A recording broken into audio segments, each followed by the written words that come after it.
ne živi čovjek samo o kruhu, nego o svakoj riječi što izlazi iz Božjih usta.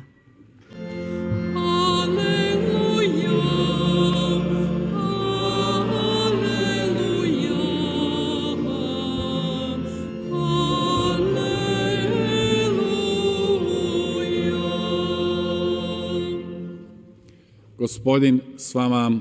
I s duhom tvojim. Čitanje Svetog Evanđelja po Marku.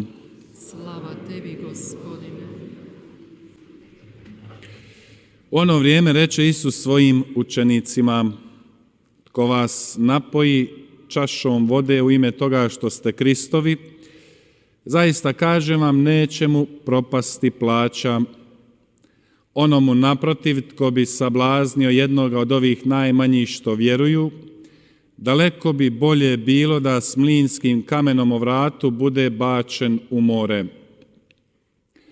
Pa ako te ruka sablažnjava, odsjeci je, bolje ti je sakatu ući u život, nego s obje ruke otići u pakao, u oganj neugasivi. I ako te noga sablažnjava, odsjeci je, bolje ti je hromu ući u život, nego s obje noge biti bačen u pakao. I ako te oko sablažnjava, iskopaj ga. Bolje ti je jedno oko ući u kraljevstvo Božje, nego s oba oka biti bačen u pakao, gdje crv njihov ne gine, niti se oganj gasi. Uistinu, ognjem će svaki od njih biti posoljen. Dobra je sol, ali ako sol postane neslana, čime ćete nju začiniti? Imajte sol u sebi, a mir među sobom. Riječ Gospodnja. Slava tebi, Kriste.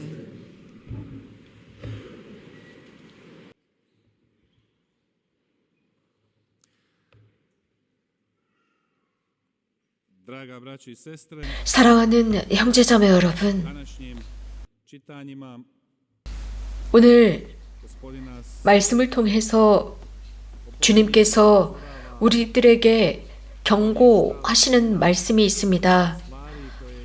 몇 가지 것들이 있는데 na našem duhovnom putu, na našem životu, 이런 것들이 우리들의 삶에 영향을 미칠 수 있는 것들이고 우리들의 미래에 영향을 미칠 수 있는 것들입니다.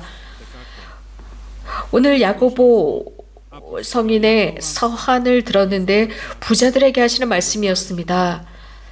부자들이라고 하는 많은 보물과 많은 돈을 가진 사람들이지만 그것뿐만이 아니라 moraju biti samo ti 성서적으로 부자일 수 있습니다. 교만하고 거만한 사람들도 이 부류에 들어갑니다. 지나치게 우월감을 가지고 자신의 모든 것을 할 수 있다고 생각하는 사람들, da mu ne treba obraćenje, 그래서 자신이 우주의 전체인 것처럼 생각하는 사람들 말입니다. 그러나 주님의 말씀은 우리들에게 이런 경고를 하십니다. 부가 삶의 여정에 큰 걸림돌이 될 수 있다는 것입니다. 부라고 하는 것은 물론 쾌락과 기쁨을 가져다 주지만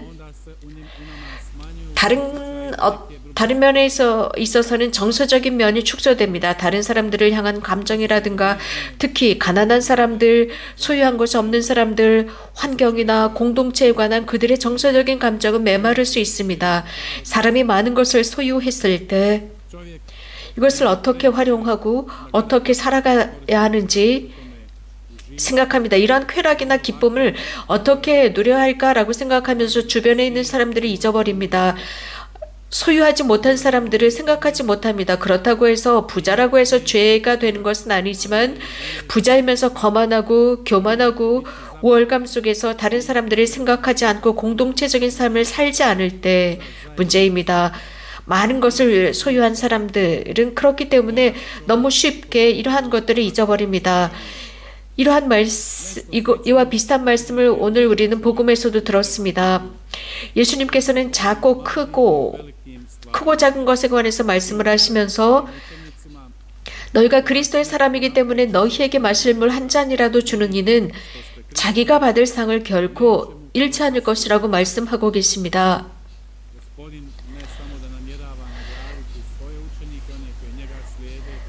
절대로 그 보상을 잃지 않을 것이라고 말씀하십니다. 그렇기 때문에 무엇을 하든지 심지어는 물 한 잔도 주님의 이름으로 준다면 보상을 받을 것이라는 것입니다. 또 성경의 어느 부분에서 우리는 이런 말씀을 읽을 수 있습니다.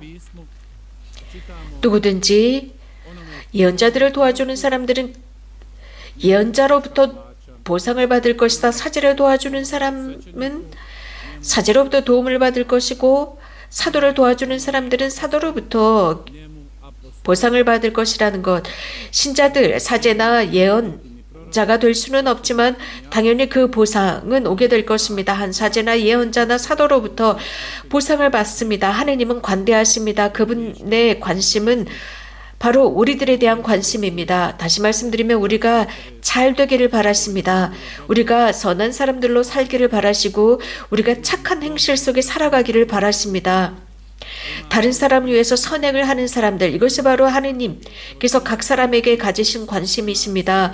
예수님께서도 같은 말씀을 하십니다. 그 반대의 말씀도 하십니다. 누구든지 이 작은 나를 믿는 이 작은 이들에게 죄를 짓게 하는 사람들, 그러한 사람들은 연자매를 목에 걸고 바다에 던져지는 편이 낫다고 하셨습니다. 누군가에게 죄를 짓게 하는 것, 죄를 짓게 한다라는 것이 무슨 뜻일까요? 스캔들이라는 말은 스칸달론이라는 말에서 왔습니다. 돌, 길거리에는 돌, 그것이 방해가 됩니다. 그래서 무엇인가 그곳으로 도달하지 못하도록 방해를 하고 있습니다. 스캔들을 일으킵니다. 목적지에 도착하지 못하도록, 정직한 목적지에 도착하지 못하도록 방해하는 것을 스칸달론이라고 합니다. 평범한 삶을 살아가는데 누군가 방해하고 있습니다. 이 길에서 방해하고 있습니다. 스캔들입니다. 이것이 바로 스캔들입니다.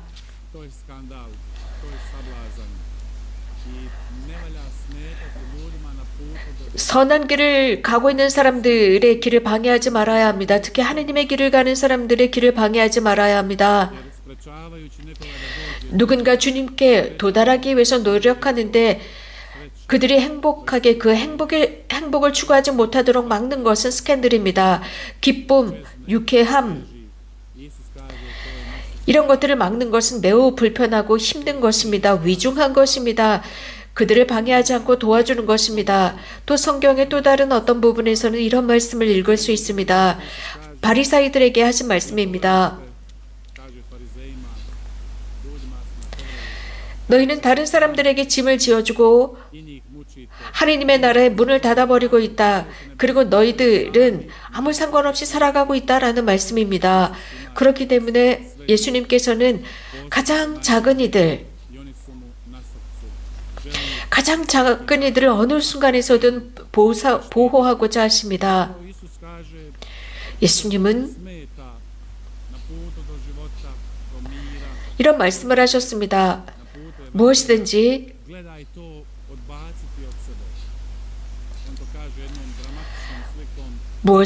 예수님을 향해 가는 그 길에서 죄를 짓게 하면 손을 잘라버리고 다리를 잘라버리라는 말씀을 하십니다.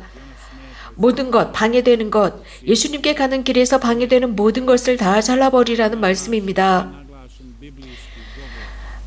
그렇다고 해서 정말 우리가 실제로 다리를 잘라버리고 손을 잘라버리라는 의미는 아닙니다. 이것은 하나의 이미지, 비유를 드신 것인데 그 정도로 조심해야 한다는 것입니다. 다른 사람들에게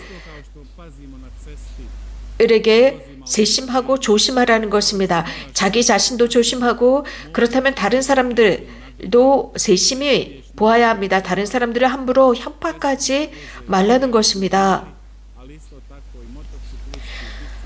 우리는 모든 것에 세심하고 조심해야 합니다. 자기 자신에게 유념하고 다른 사람들도 유념해야 합니다.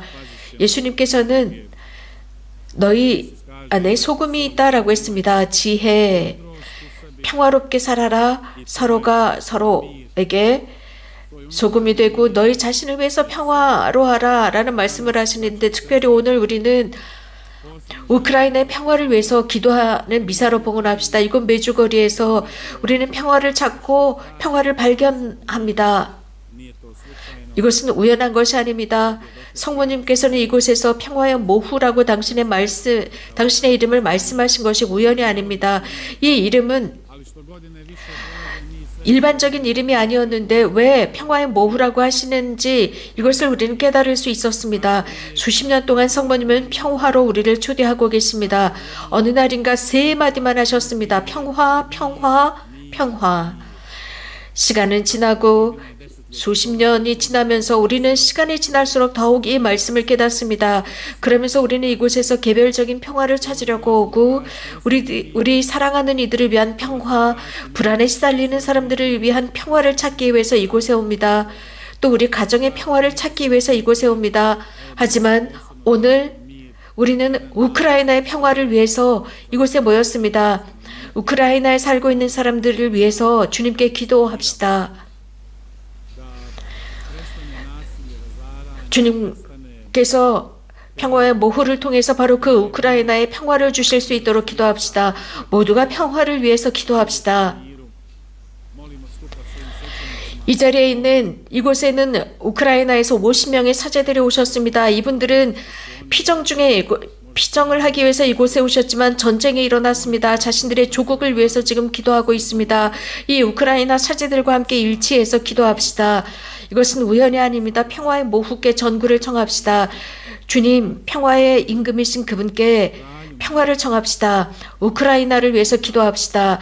우크라이나 국민을 위해서 기도합시다. 그래서 주님께서 그들에게 평화를 주실 수 있도록 기도하고 지금 이 순간 정말 불가능한 것 같지만 우리는 분명히 인식하는 것이 있습니다. 지금 어떤 일이 일어나고 있는지 분명히 알고 있지만 주님 앞에서는 불가능이 없습니다. 주님은 평화를 원하십니다. 주님께서 하지만 우리가 평화를 위해서 기도하기를 바라십니다. 성모님께서는 이 수십 년 동안 이곳에서 로사리오 기도를 통해서 전쟁을 막을 수 있다고 말씀하셨습니다. 우리는 이것을 믿습니다.